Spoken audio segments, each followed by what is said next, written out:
अगर frozen container जाता है तो सबसे इम्पोर्टेंट वहाँ पे बाद में क्या होता है, आपके बार्स को पेनल्टी पे करनी पड़ती है। सीधा आप अगर लिफ्ट में जाओगे तो ऊपर से आपको हाइट का अंदाजा नहीं लगेगा, राइट। आप जैसे स्टेयर्स चढ़ के ऊपर जाओगे तो आपको एक अंदाजा आएगा।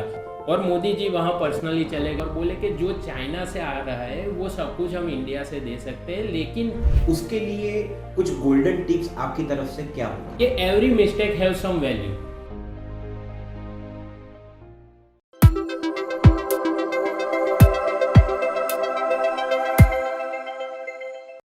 For latest updates, subscribe to our channel and press the bell icon. Namaskar.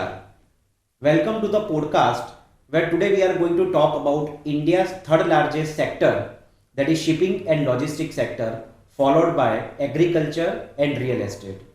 Logistics and shipping sector has generated lakhs of job opportunities every year. Today in the podcast, we are going to discuss the key insights, innovation, industry challenges, scopes, employment opportunities, and latest technologies with the subject expert, Professor Krunal Joshi sir. I welcome Professor Krunal Joshi sir on our show. Thank you so much.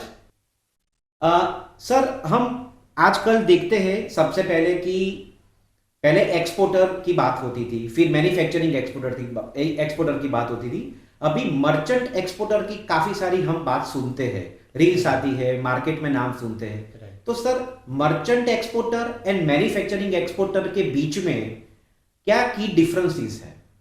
देखो, आपकी बात तो सही है। Manufacturing exporter जो होते हैं, जो उसके अंदर क्या होता है कि कोई भी प्रोडक्ट जो मैन्युफैक्चरिंग करता है, राइट, और वही बंदा, वही कंपनी डायरेक्ट जो एक्सपोर्ट करती है जो भी कंट्री में जहां से उनका ऑर्डर का रिक्वायरमेंट आता है, जहां से उनकी ऑर्डर की जो रिक्वायरमेंट के हिसाब से वो मशीनरी है या तो फूड प्रोडक्ट्स है जो यहाँ बनाते हैं, खुद कंपनी बनाती है और खुद भेजती है, उसको मैन्युफैक्चरिंग एक्सपोर्टर बोलते हैं, राइट। और जो मर्चेंट एक्सपोर्टर बोलते हैं उसके अंदर कैसा होता है कि वो मैन्युफैक्चरर के पास से मटीरियल लेता है, गुड्स लेता है। क्यों? क्योंकि सामने जो भी बायर्स है वो वहां से अलग अलग चीज की रिक्वायरमेंट करता है, क्योंकि उनके एक कंटेनर के अंदर जरूरी नहीं है कि वो फ्रोजन ही पूरा कंटेनर मंगाए, या तो ड्राई कंटेनर है तो पूरा कंटेनर बिस्किट का ही मंगाए, राइट। तो उसके कंटेनर के अंदर नूडल्स भी जाता है, बिस्किट्स भी जाता है, कपड़ा भी जाता है। तो एक कंटेनर के अंदर सब चीज मिला के जो बंदा यहाँ से बेचता है उसको मर्चेंट एक्सपोर्टर बोलते हैं। जी, thank you so much sir for sharing the insights and the key differences about the merchant exporter and manufacturing exporter. I am sure our audience will get a lot of clarity after having your insights. अगर sir हम manufacturing product की बात करें कि जो product को हमको export करनी है, उसमें सर बेसिक अगर हम स्टैंडर्ड ऑपरेटिंग प्रोसेस एसओपी की बात करें तो डॉक्यूमेंटेशन, फैक्ट्री स्टफिंग, पैकेजिंग, ये सारी एसओपीज क्या चीज इंपॉर्टेंस है सर, और इसके बारे में क्या चीजें हमको ध्यान में रखनी चाहिए, क्योंकि इसके बारे में ज्यादा चर्चा नहीं होती है। बात सही है सर, ये भी एक बहुत इंपॉर्टेंट पार्ट है। अगर आप एक्सपोर्ट करना चाहते हो तो एक चीज आपको याद रखनी पड़ेगी कि every mistake have some value, right. तो अगर आप एसओपी को लेके अगर नहीं चल रहे हो, राइट, तो आपको कुछ गलती होने के चांसेस बढ़ जाते हैं। जैसे कि अगर आपको एक्सपोर्ट करना है तो सबसे पहले आपको ऑर्डर लेना पड़ेगा, उसके सामने आपको ऑर्डर कंफर्मेशन देना पड़ेगा, वो डॉक्यूमेंट्स आपको बैंक में सबमिट करवाने पड़ेंगे, उसके सामने आपको बैंक लोन देगी या जो भी आपकी क्रेडिट सीसीओडी जो भी होगी वो उसके सामने मिलता है। उसके बाद आपका मैन्युफैक्चरिंग के लिए रॉ मटेरियल लेना पड़ेगा, वो रॉ मटेरियल हो जाने के बाद मैन्युफैक्चरिंग करना पड़ेगा, वो करने के बाद आपको प्रॉपर पैकेजिंग करना पड़ेगा, नहीं के इंडिया के रूल्स के हिसाब से। वो आपको वहाँ के रूल्स के हिसाब से पैकेजिंग, स्टिकरिंग, लेबलिंग, वो सब कुछ करके आपको प्रॉपर एक डॉक्यूमेंट तैयार करना पड़ेगा। किसके लिए? यहाँ की कस्टम के लिए और वहाँ की कस्टम के लिए। तो प्रॉपर सर्टिफिकेशन आपके पास होने चाहिए। वो खत्म हो जाता है, बाद में आपको लॉजिस्टिक और जो भी आपका जो कंटेनर बुकिंग का प्रोसेस है उसके अंदर आपको देखना पड़ेगा। आपका फ्रेट ज़्यादा तो आप नहीं पे कर रहे हो, वो सब इसके अंदर एक मर्ज होता है, एक साइकिल होता है, वो साइकिल को आपको फॉलो करना पड़ेगा। अगर आप साइकिल को फॉलो नहीं करते और इसमें से कोई भी एक पार्ट में अगर आपको गलती से भी कोई एक चीज रह जाती है, राइट, तो वो पूरी साइकिल आगे डिस्टर्ब करती है कि जिससे आपका बायर आपसे अनसेटिस्फाइड हो जाता है, राइट। जी। तो वो बायर कहीं और जाने के चांसेस बढ़ जाते हैं, या तो फिर वो डिस्टर्ब करता है आपका करंट ऑर्डर के अंदर। या इस चीज एसओपी की वजह से हम काफी सारी डैमेज गुड्स को भी हम सेव कर सकते हैं। सेव कर सकते हैं। जी बिल्कुल बिल्कुल Right. सर। अगर सर हम बात करें कि एक्सपोर्ट इंपोर्ट मार्केट में आगे जाना है, Right. बहुत सारे ऐसे एक्सपोर्टर्स को मैंने देखा है कि जिनको कुछ करना है, उनके पास मैन्युफैक्चरिंग कैपेसिटी है बट वर्किंग कैपिटल की दिक्कत है। तो सर यहाँ पे हम आपसे ये जानना चाहेंगे कि अगर किसी को एक्सपोर्ट करना है तो ग्रांट, लोन, गवर्नमेंट स्कीम, उसकी क्या प्रोसीजर्स है, क्या डॉक्यूमेंट हमको बैंक को प्री शिपमेंट देने पड़े लोन के लिए, या कोई ऑर्डर आ जाए और ऑर्डर के बाद लेटर ऑफ क्रेडिट अगर हमको लेना है तो क्या पोस्ट डॉक्यूमेंट्स हमको बैंक को सबमिट करने हैं, उसके बारे में सर आप थोड़ी जानकारी दीजिए। डेफिनेटली इसके अंदर एक ऐसा सिचुएशन आ चुका है मार्केट के अंदर कि जिसकी वजह से गवर्नमेंट ने अभी एक्सपोर्ट को बूम करना स्टार्ट किया है। इंपोर्ट के अंदर कोई भी सिंगल बेनिफिट नहीं है, राइट, लेकिन एक्सपोर्ट के अंदर गवर्नमेंट की बहुत सारी पॉलिसीज चल रही है। उसके साथ गवर्नमेंट ने बैंक को भी अप्रूवल दिया हुआ है कि अगर आपका फॉरेन में से कोई भी ऑर्डर आता है, वो ऑर्डर कंफर्मेशन होता है, तो उसके सामने पीसीएफसी लोन मिलती है, राइट, जो पैकिंग क्रेडिट जो लोन जो बोलते हैं वो गवर्नमेंट बैंक के थ्रू हमको प्रोवाइड करते हैं। उसके अलावा भी गवर्नमेंट में अगर देखने जाए तो एमएसएमई के बेनिफिट्स भी हमको मिलते हैं। आपका कुछ सीआर से प्लस का टर्नओवर है तो उसके ऊपर गवर्नमेंट आपको एक्सपोर्ट हाउस का भी परमिशन देती है, सेल्फ सीलिंग परमिशन देती है। ये सब अगर मिलाने जाते हैं तो देखने जाते हैं तो आपके पास अगर कैपिटल नहीं है और आपको एक्सपोर्ट करना है लेकिन आपके पास कुछ ऐसी फर्म प्रोडक्ट्स है तो आप डेफिनेटली ये मार्केट के अंदर एंटर हो सकते हो, और उसके लिए आपको बैंक भी सपोर्ट करेगी और गवर्नमेंट भी सपोर्ट करेगी। गवर्नमेंट के सपोर्ट में और अगर मैं कुछ ऐड करने जाऊं तो आफ्टर सेल्स रोड टैप मिलता है, जीएसटी हमको रिफंड मिलता है, ड्यूटी ड्रॉबैक मिलता है, तो वो सब बेनिफिट हमको गवर्नमेंट के पास से मिल सकता है। काफी अच्छी जानकारी सर आपने बताई। कोई सर आप रिसेंट एग्जांपल या अभी जो लाइव केस स्टडी है इसके ऊपर कुछ आप बात करना चाहेंगे? लाइव में तो अगर मैं बताना जाऊँ तो रिसेंटली आपने शायद न्यूज़पेपर में या न्यूज़ में देखा होगा कि एक वेसल थी जो शिपिंग लाइन जो जाती है, राइट, जो सब कंटेनर्स लेके जाती है, वो यूएस में एक ब्रिज था, उसको एकदम से टकरा गई और आगे के 40 कंटेनर पानी में गिर गए या उससे ज़्यादा गिर गए थे, राइट। तो वो टाइम पे क्या होगा, अपना अगर नसीब ही खराब है ऐसा गिन लो और वो 40 में ही अपना कंटेनर है, राइट, तो वो टाइम पे आप क्या करोगे? वो पानी में चला गया, अंदर का मटेरियल में पानी चला गया या कुछ भी अगर डैमेज हुआ, वो कंटेनर वापस नहीं आ सका, जो भी मटेरियल है वो पूरा का पूरा डिस्ट्रॉय करना पड़ा, राइट। वो टाइम पे ये इंश्योरेंस कंपनी आपको हेल्पफुल हो सकती है। या तो अगर मैं मेरा खुद का एग्जांपल दूं तो हम लोग जो यहाँ से मटेरियल भेजते हैं उसका हम लोग इंश्योरेंस लेते हैं। तो रिसेंटली एक इंसिडेंट ऐसा हुआ था कि यहाँ से हमने एक ऑयल भेजा था, फूड ऑयल था, राइट, जो सिंग तेल जो बोलते हैं वो फूड ऑयल था और हमने यहाँ से भेजा था। उसका जो पैकेजिंग था वो प्रॉपर किया था, लेकिन समहाउ पता नहीं वहाँ जो नीचे का जो पार्ट था वो डैमेज हो गया, 2 या 4 डब्बे का। वो तो लीकेज हुआ ही हुआ, लेकिन उसके साथ जो बाकी का मटेरियल रखा हुआ था वो भी वो ऑयल की वजह से पूरा बिगड़ गया। अभी वैसा मटेरियल हमारे बायर्स तो एक्सेप्ट करने वाले नहीं है। वो बोल रहा है वो ये मेरा फॉल्ट नहीं है, हम बोल रहे हैं हमने प्रॉपर भेजा था। अभी बीच का रास्ता क्या? तो इंश्योरेंस कंपनी। तो वो टाइम पे हमने पूरा फोटोग्राफ लिया, वीडियो लिया, जो भी उनका एसओपी था, जो भी इंश्योरेंस कंपनी का जो भी डिमांड था वो हिसाब से हमने कंटेनर का फोटोग्राफ शेयर किया। जितना भी नुकसान हुआ था वो इनवॉइस के सामने हमने उनको पूरा वैल्यू दिखा दिया। तो इंश्योरेंस कंपनी ने तुरंत ही वो क्लेम एक्सेप्ट कर लिया और जो भी हमारा $5-6 हज़ार का जो भी नुकसान हुआ था वो तुरंत उन्होंने हमारा क्लेम एक्सेप्ट करके हमको रिफंड दे दिया। तो वो क्या है, वो नुकसान नहीं बायर का हुआ, नहीं सप्लायर का हुआ, राइट। तो ये जो सडनली जो भी अपना जो लॉस होता है वो हम कवर कर सकते हैं। That's a example for you. बहुत अच्छी बात कही सर आपने। और इससे सर मैं आपसे एक नेक्स्ट क्वेश्चन यही पूछना चाहूंगा कि जो first time buyer, first time export जो करते हैं, राइट, जैसे डोमेस्टिक में अच्छा काम कर रहे हैं बट जो फर्स्ट टाइम एक्सपोर्ट मार्केट में आना चाहते हैं, उसके लिए कुछ गोल्डन टिप्स आपकी तरफ से क्या होगी?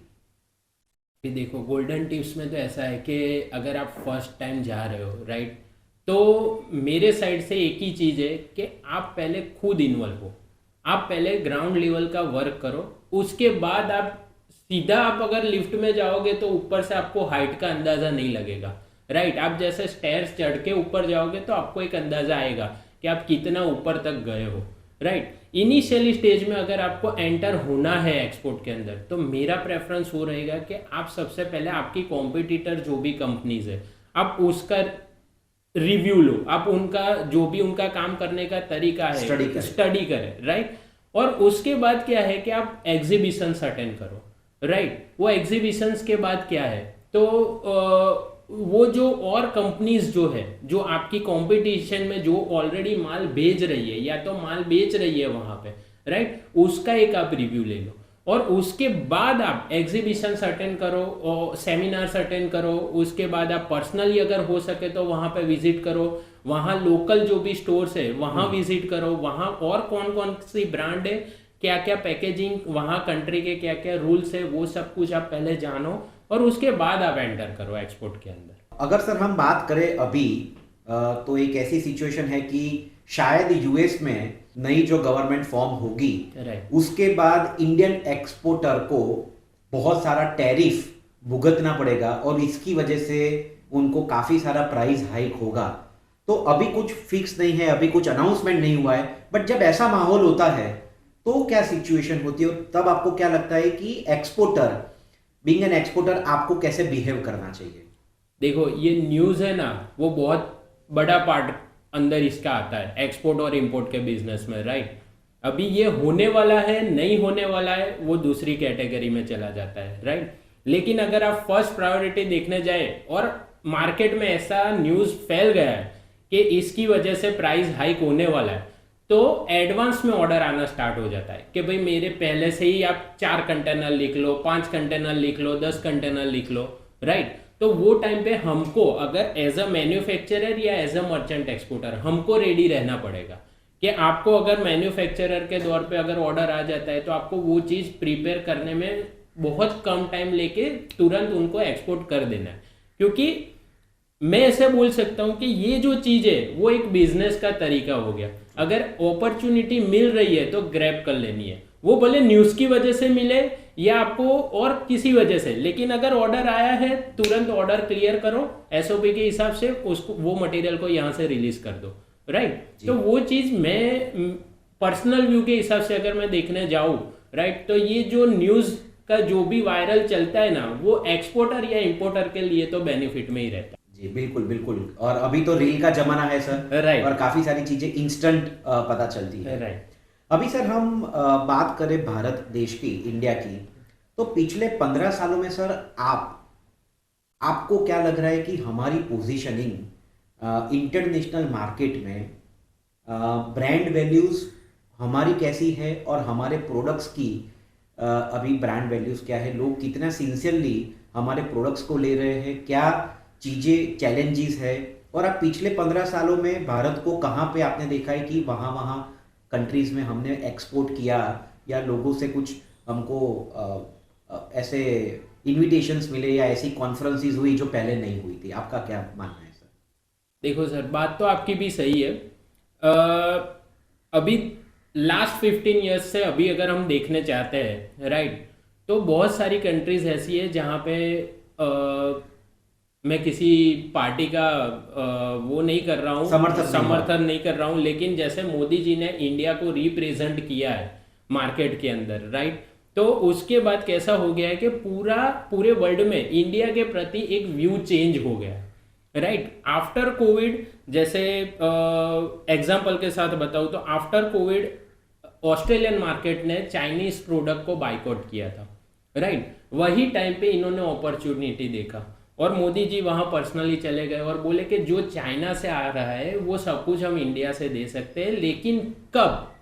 तो प्राइस मैच करने के लिए उन्होंने फ्री ट्रेड एग्रीमेंट साइन कर लिया राइट कि इंडिया से जो भी चीज़ जाएगी उसके ऊपर टैक्स ऑस्ट्रेलियन गवर्नमेंट नहीं लगाएगी राइट। तो वो जो एक मीटिंग है वो सक्सेसफुल रही। उसके बाद ऑस्ट्रेलिया के अंदर इंडिया से एक्सपोर्ट होना ज़्यादा हो गया वैसे अगर हम दूसरी साइड देखने जाते हैं, यूएस, कनाडा, राइट, ये सब कंट्रीज के अंदर क्या है कि मैन्युफैक्चरिंग यूनिट इतने ज़्यादा नहीं है।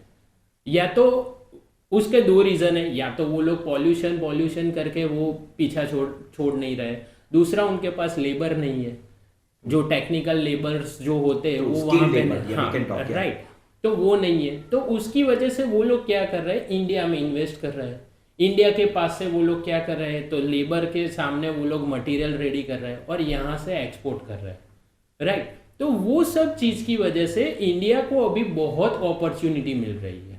आईटी सेक्टर गिन लो, फूड सेक्टर गिन लो, या तो जो भी पेट्रोलियम सेक्टर गिन लो, हर एक सेक्टर में अभी इंडिया को बहुत अपॉर्चुनिटी मिल रही है, राइट। फूड सेक्टर में अभी ऐसा हो गया है कि यहाँ से बहुत सारे लोग माइग्रेट हो रहे हैं यूएस के अंदर, कनाडा के अंदर, यूके, यूरोप, ऑस्ट्रेलिया, और वो सब जगह पे जाके भी उनको खाना कौन सी चीज़ है, इंडियन फूड ही खाना है, राइट। तो वो टाइम पे अभी इधर यहाँ पे फ्रोजन फैसिलिटी बहुत डेवलप हो गई है, तो उसमें ब्लास्ट टेक्नोलॉजी आ गई, रोल चैनल टेक्नोलॉजी आ गई, राइट। वो सब के अंदर क्या फूड रेडी होता है और यहाँ से जो टेस्ट चाहिए वही टेस्ट का फूड वो हर एक कंट्री में सप्लाई कर रहे हैं। वहाँ ऐसा नहीं है कि वहाँ पे बंदे नहीं है, वहाँ ये लोग बना नहीं सकते, वो लोग कर सकते हैं, लेकिन प्रॉब्लम क्या हो रहा है, वहाँ का पानी, वहाँ का वेदर, वहाँ जो चीज़ मिलनी चाहिए, जो स्पाइसेस मिलने चाहिए वो वहाँ उगते नहीं है ड्यू टू वेदर, राइट। तो यहाँ से वो सब कुछ रेडी करके फ्रोजन में पैक करके यहाँ से वो इजीली भेज रहे हैं। तो यानी हर एक सेक्टर के अंदर ये अपॉर्चुनिटी, काफी सारा ग्रोथ हम देख रहे हैं। बहुत बहुत बहुत। और जब सर आपने फ्रोजन की बात की, तो फ्रोजन से मुझे चीज आपसे पूछनी है कि जो फ्रोजन मटेरियल जो होता है, फ्रोजन कंटेनर के थ्रू जब हम जो बेचते हैं, अगर मानो कि उसमें कोई इंश्योरेंस क्लेम की बात आई तो कौन सी चीज ज्यादा इंपॉर्टेंट है? वो बात भी सही है। अगर फ्रोजन कंटेनर जाता है तो सबसे इंपॉर्टेंट वहां पे टेम्परेचर कंट्रोलर आता है। वो एक गैजेट है, वो तकरीबन मार्केट में यानी 2000 से लेके 10,000 तक का मिलता है, डिपेंड ऑन आवर्स रहता है, वो कितने आवर्स बैटरी बैकअप रहता है। वो टेम्परेचर कंट्रोलर आपको कंटेनर के अंदर रखना, नहीं कि कंटेनर के बाहर रखना है। वो क्यों रखना है, अगर इंश्योरेंस कंपनी क्लेम कर रही है, आप इंश्योरेंस कंपनी को क्लेम कर रहे हो, तो इंश्योरेंस कंपनी को पता होना चाहिए कि कंटेनर के अंदर टेम्परेचर कब लॉस हुआ और आपका प्रोडक्ट कब बिगड़ गया, राइट। आपने मटेरियल भरा तब कंटेनर के अंदर टेम्परेचर लॉस हुआ, या तो ट्रांसपोर्ट के बीच में, या तो वेसल के ऊपर, या तो वहां लोकल ट्रांसपोर्ट पे, राइट। तो वो क्या इंश्योरेंस कंपनी फिर वो रूट के हिसाब से सामने जो जिसका भी फॉल्ट होगा उनके साथ वो फाइट कर सकती है। तो वो टेम्परेचर कंट्रोलर वो बहुत मैंडेटरी चीज है, राइट। एक सवाल सर आपके लिए है कि जॉब प्रोफाइल्स कौन कौन सी है? जैसे अगर हम रियल एस्टेट की बात करें, एजुकेशन की बात करें, तो प्रोफेसर है, असिस्टेंट प्रोफेसर है, नॉन टीचिंग जॉब है, रजिस्ट्रार, वाइस चांसलर, एडमिशन, ऐसे बहुत सारे सेक्टर्स पे जॉब प्रोफाइल्स डिफाइन होती है। तो शिपिंग और लॉजिस्टिक में सर किस प्रकार की जॉब प्रोफाइल्स है, क्या स्कोप्स है, और आप आज के यूथ को जो शिपिंग और लॉजिस्टिक पढ़ रहे हैं उनको क्या कहना चाहो? देखो इसके अंदर कैसा है कि जॉब प्रोफाइल तो बहुत सारी है, राइट। अगर लॉजिस्टिक सेक्टर में देखने जाते हैं तो डॉक्यूमेंटेशन का पार्ट है, उसके अंदर लॉजिस्टिक का पार्ट है, उसके अंदर शिपिंग के साथ शिपिंग जो एजेंसी है, जो शिपिंग कंपनीज है, उसके साथ कोऑर्डिनेशन का पार्ट है। फ्रेट को लेके भी आप कर सकते हो। अगर कंटेनर के फील्ड में हो तो आपको कस्टमर भी लाना है, यानी मार्केटिंग का भी पार्ट हो गया, सेल्स का भी पार्ट हो गया। यानी ऐसा नहीं है कि हर एक चीज के अंदर ये लॉजिस्टिक यानी वो अलग ही हो गया, सिर्फ कंटेनर बेच दिया और कंटेनर भेज दिया, बात खत्म हो गई, ऐसा नहीं है। अगर आपके पास कोई कंपनी है, जैसे मैं एग्जांपल दे देता हूँ, अगर मेरे पास कोई कंटेनर मुझे बेच रहा है, तो वो सिर्फ कंटेनर बेच के छूट नहीं जाता है, उसके साथ प्री डॉक्यूमेंटेशन भी होता है, पोस्ट डॉक्यूमेंटेशन भी होता है। कंटेनर लाने और ले जाने के लिए लोकल ट्रांसपोर्टेशन वाला भी चाहिए आपको। तो यानी कैसा है कि लोकल ट्रांसपोर्टेशन हो गया, वेसल के साथ कोऑर्डिनेशन हो गया, वहाँ जो भी कंट्री में जाता है वहाँ पे भी अगर आपका कॉन्टेक्ट है, आप वो कंट्री के साथ कुछ मर्ज करके आप आपका बिजनेस बढ़ाना चाहते हो, तो वहाँ पे भी लोकल डॉक्यूमेंटेशन का पार्ट हो गया, क्योंकि आफ्टर कस्टम क्लियरेंस भी लोकल लॉजिस्टिक लगता है, लोकल ट्रांसपोर्टेशन लगता है। और कैसा है कि हर एक कंट्रीज के अंदर डिफरेंट डिफरेंट टाइप के डिफरेंट डिफरेंट रूल्स होते हैं। जैसे मैं न्यूजीलैंड की मैं बात करूँ, राइट, तो न्यूजीलैंड में विंटर सीजन के अंदर वहाँ पे स्नोफॉल होता है, सबको पता है। तो वो टाइम पे जो भी लॉरी जो होती है जिसके ऊपर कंटेनर रखते हैं, राइट, उसके ऊपर एक लिमिट आ जाती है। नॉर्मली हम कंटेनर के अंदर 25 टन तक हम रख सकते हैं, राइट। लेकिन वो टाइम पे वो क्या, वहाँ की गवर्नमेंट एक्सीडेंट ना हो, वो गाड़ी स्लिप ना हो जाए, उसकी वजह से वो लोग 2 टन माइनस कर देते हैं, 23 टन तक हम रख सकते हैं। वैसा ही कनाडा में भी रूल्स है, राइट। वैसा यूएस में है कि कुछ रोड के ऊपर आप 28 टन टन से ज़्यादा आप मटेरियल नहीं ले जा सकते, राइट। तो वो सब रूल्स आपको पता होना चाहिए। नॉर्मली क्या करते हैं, कंटेनर के अंदर 28 टन माल आता है, भर के भेज दिया, ऐसा नहीं होता है। बाद में क्या होता है, आपके बार्स को पेनल्टी पे करनी पड़ती है। तो ये सब लॉजिस्टिक के पार्ट में आता है। वो लोग हमें गाइड करते हैं कि सर अभी यहाँ पे ये सीजन चल रही है, या तो आप माल भेजोगे तो 3 महीने के बाद ये सीजन होने वाली है, तो आप पहले से ही इतना कम करके भेजो, राइट। या तो फिर आपके बायर्स को वो पेनल्टी पे करनी पड़ती है। और डेफिनेटली आपको भी पता है हर एक कंट्री के अंदर डॉलर चलता है, डॉलर का पेनल्टी वो डॉलर में ही पे करना पड़ता है, राइट। तो इसमें जैसे आपने बताया कि एग्जीक्यूटिव्स है, लॉजिस्टिक्स है, पार्ट है, राइट। और इसके अलावा सर जैसे टेक्निकल में अगर हम कुछ बात करें तो किस प्रकार की प्रोफाइल्स, जैसे तो वो जो आप अगर टेक्निकल जो बात कर रहे हो, तो उसके अंदर अभी जैसे टेक्निकल हेल्प भी वो मिल रही है। जैसे कोगोपॉट करके एक वेबसाइट है, राइट, जिसके अंदर वो क्या है कि आपका जो भी मटेरियल है उसका डायमेंशन दे दिया, आपको कौन सा कंटेनर भरना है, जैसे 20 फीट 40 फीट हाई क्यूब या रेफर, जो भी आपको कंटेनर भरना है उसका आपने एक्सप्लेन करके उसका डिस्क्रिप्शन अंदर आपने डाल दिया, उसके सामने आपको फ्रेट वो लोग प्रोवाइड कर देंगे और कितने टाइम में वो कंटेनर पहुंच रहा है वो प्रोवाइड कर देंगे। दूसरा, अगर टेक्निकली आप देखने जाओ तो वेयर हाउसिंग फैसिलिटी आप दे सकते हो। कोई भी कंट्री में मटेरियल जा रहा है तो वहाँ पे वेयर हाउसिंग जो मैनेजर होता है वो क्या करता है, आपका मटेरियल वो वेयर हाउस में रखता है आफ्टर कस्टम क्लियरेंस। बाद में उसके अंदर अगर आपका रेफर कंटेनर है तो वहाँ पे ये सब चीज़ बहुत महंगी मिलती है, राइट। वो फैसिलिटी आप इजीली नहीं बना सकते हो क्योंकि हर एक चीज़ का लाइसेंस लेना पड़ता है। तो ये वेयर हाउसिंग जो मैनेजर है वो सब कुछ उसके अंदर स्टोर करता है और उसके सामने जैसे आपका ऑर्डर आता है वो ऑर्डर के अगेंस्ट में वो मटेरियल निकाल के आपको देता है। हर एक चीज़ का एक वैल्यू है, मैं मना नहीं कर रहा हूँ, लेकिन इनिशियली अगर आपका कुछ फर्स्ट कंटेनर है या तो आपको कुछ नया डेवलप करके वहाँ पे ट्रायल करना है तो ये सब फैसिलिटीज़ की आप हेल्प ले सकते हो और ये सब फैसिलिटीज़ ये लॉजिस्टिक पार्ट में ही आता है। Thank you so much, sir, for your insightful discussion and sharing a lot of practical examples. And I am very sure this will give a lot of value addition to our audience. So, जैसे आपने आज देखा JBS Academy podcast series में हमने export import की shipping logistic के बारे में एक इनसाइट के ऊपर डिस्कशन किया। बहुत जल्द हम और पॉडकास्ट लेके आएंगे जहां पे ऐसी ही कुछ एजुकेटिंग इंफॉर्मेटिव चीजों के ऊपर हम डिस्कशन करेंगे। Meanwhile stay tune. Thank you so much. For detailed learning of all logistics subjects, visit www.logiveda.com.